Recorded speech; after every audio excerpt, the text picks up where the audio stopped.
এই, তুমি এখনো খাবার অর্ডার করোনি? দাঁড়াও, ওয়েটার। তোমাকে অর্ডার দিতে হবে না, আমি আসার সময় দিয়ে এসেছি, আমি দিয়ে এসেছি অর্ডার। ও, অর্ডার করে দিয়েছো? আজকে আমি দেখবো তুমি কত খাওয়াতে পারো আমাকে। 6 মাস ফোনে প্রেম করেছি, প্রতিবার বলেছো বাবু মোমো অর্ডার করে দেবো, বাবু বিরিয়ানি অর্ডার করে দেবো।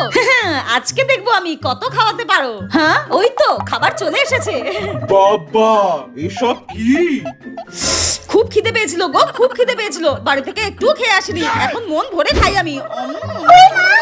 এত খাবার তুমি একা খাবে? খাবো তো, খাবারগুলো খুব টেস্টি হয়েছে, খুব টেস্টি। প্রথমবার ডেটে এসে যে আমার পকেটে এইভাবে গোড়ের মাঠ হবে তা তো ভাবতেই পারিনি। এখন কোন দরজা দিয়ে যে পালাই। আমি খাই, তুমি বসে বসে দেখো, ঠিক আছে? হ্যাঁ, গেলো গেলো। কি? খাও খাও, পেট ভরে খাও। 6 মাস ফোনে প্রেম করেছি, কোনোদিন বুঝতেই পারিনি এই মেয়ে এত হাগুরে। এখন নিজের গালেই নিজের চড় মারতে ইচ্ছা করছে। কেন, সব হাওয়া ফুস হয়ে গেল নাকি? এবার দেখ তোর পকেট কিভাবে ঘরের মাঠ করি।